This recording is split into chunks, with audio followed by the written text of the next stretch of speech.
शफक नाज। और मैं अदिति साजवान। हम हम तीनों तीनों और और हमारी चिड़िया- पूरी चिड़ियाघर पूरी की हाँ टीम की तरफ से ईद मुबारक। ढेर सारी मुबारकबाद। ढेर सारी मुबारकबाद। सबसे पहले तो मैं सबको ईद मुबारक बोलना चाहूँगी और हम मुस्लिम्स के लिए एक ही गिने चुने बहुत कम त्यौहार होते हैं। सो एक ईद ईद एक ऐसा त्यौहार होता है जब पूरी किसी भी पूरी फैमिली एक साथ होती है और अगर कोई बाहर रहता है तो अपने घर पे आता है, तो बहुत अच्छा लगता है देखकर। और मैं भी मेरा घर है मेरठ में, मैं बहुत मिस करती हूँ उसको भी। बस आप भी अपने घर में रहिए और घर वालों के साथ ईद मनाइए। मुझे लगता है कि जो रोज़े की इम्पोर्टेंस है और जो व्रत की इम्पोर्टेंस है वो यही है कि मतलब आप इबादत करो, आप पूजा करो, भगवान को याद करो और पूरे दिन उनको याद करते रहो। थोड़ा अपने खाने पे कंट्रोल रखो और वही एक चीज़ करो अपने काम, पूरे रेगुलर काम के साथ साथ। तो आई नो कि कितना क्या इमोशंस होते हैं जब लोग रोज़े रखते हैं और किस इबादत वाले मोड में वो लोग चले जाते हैं। और उसके बाद जब त्यौहार का टाइम आता है तो सब कितने ज़्यादा खुश होते हैं, शॉपिंग करते हैं। हमारे जितने भी यहाँ काम करने वाले लोग हैं, स्टाफ है, उनमें जितने भी मुस्लिम्स हैं जो रोज़े रख रहे हैं, 30 दिन जब कुछ खाते नहीं खाते हैं हम नहीं लोग, तो वो जो एक दिन आता है ना जब आपको खाने की खुशी होती है कि अरे वाह अब तो क्योंकि ईद वो वाले त्योहार दिन का दिन खूब होता खाना है। हाँ, तो दैट्स वेरी स्पेशल। मेरठ में जैसे मेरे घर पे वहाँ पे तो ईद वाले दिन मतलब कोई ना कोई आता ही रहता है, कोई ना कोई आता ही रहता है। और मुझे याद नहीं कि कौन सा सेकंड होता है जब मैं कुछ खा नहीं रही होती हूँ, कुछ ना कुछ चल ही रहा होता है। शीर शीर शीर, स्पेशली शीर ऐसा होता है।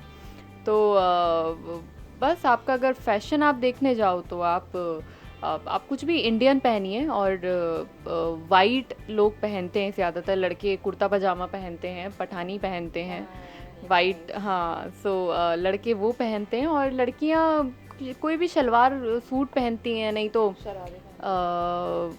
शरारे तो फिर भी मतलब बहुत हैवी हो जाता है, इतने पहनती नहीं है। बट बाहर जा रहे हो तो वो समझ में आता है। हाँ, तो मैं तो ज़्यादातर शलवार कमीज़ पहनने की कोशिश करती हूँ क्योंकि मुझे बहुत कंफर्टेबल लगता है, क्योंकि घर में होते हैं हम लोग।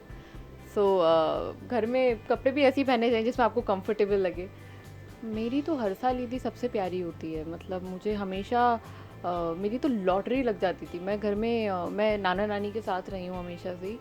तो मैं सबसे छोटी बच्ची होती थी, तो जो भी आता था, इकलौती बच्ची घर में, एक अकेली, तो जो भी आता था वो मुझे पैसे ही देके जाता था। जिस दिन मुझे ईद आती थी मैं रात को हमेशा पैसे गिनने के लिए बैठती थी, तो इतने सारे पैसे होते थे मेरे पास जिन्हें मैं सेव करके रखती थी। भी फील अलग होता है जब आप थोड़े बड़े हो जाते हो और आप अपने छोटों को ईदी देते हो, तो वो आपका प्यार होता है। वो करने में भी मुझे बहुत अच्छा लगता है। ईदी में हम लोग एक दूसरे को प्रेजेंट देते ही रहते हैं। कुछ छोटे छोटे मोटे सोवेनियर्स हो गए या गिफ्ट्स हो गए, तो वही कुछ दूँ। दवाइयाँ इसको क्या चाहिए होगा? नहीं, दवाइयाँ नहीं दूँ। क्या मांगेगी? तो मुझे मैक की लिपस्टिक चाहिए। चलो मैक की लिपस्टिक दे दूंगी। रूबी वो क्या वो बोल के गए? वो है मेरे पास। रूबी वो नहीं, ये भी जो कुछ तो नया शेड बता के गई थी। बेसिकली मुझे मेकअप के सामान का बहुत शौक है। हमें बहुत ज़्यादा शौक है मेकअप के सामान का। तो अगर हम एक दूसरे को गिफ्ट देंगे तो वही होंगे। पैसों में बिलीव नहीं करते। वो है बहुत ज़्यादा। मेकअप के सामान मिलने की जो खुशी होती है ना, वो मतलब किसी चीज़ में नहीं होती। When you go shopping for makeup, वैसे तो ईद पे शीर बनती है, लेकिन अभी शीर हमारे पास है नहीं। और मिठाइयाँ भी बनती हैं, बहुत सारी चीज़ें बनती हैं। तो ये मेरी सबसे फेवरेट मिठाई है बूंदी के लड्डू, जो मुझे बहुत अच्छे लगते हैं। और ये जब स्पेशली ताज़े ताज़े होते हैं ना, तो इनको देख के मेरे मुंह में पानी आ गया है। मैं खा नहीं सकती, मेरे पेट में गड़बड़ हो रही है बहुत सारी। नो। ये मैं तुम्हें खिला देती हूँ। ये मैं तुम्हें खिला देती हूँ। मैंने अभी खाना खाया। अरे थोड़ा तो खाना पड़ेगा, ईद के लिए तो खाना पड़ेगा ना। छोटू से निकाल के मैं खिलाऊंगा ना। ईद मुबारक। तू भी थोड़ा सा खा ले। ये तरसा दो मुझे। ईद मुबारक। वाओ, ओह वाओ, क्या मीठा था। Oh wow. हम दोनों की तरफ से सबको, टेली चक्कर को और और सारे व्यूअर्स को, yes. सब फैंस को, हर किसी को ईद मुबारक। मुबारक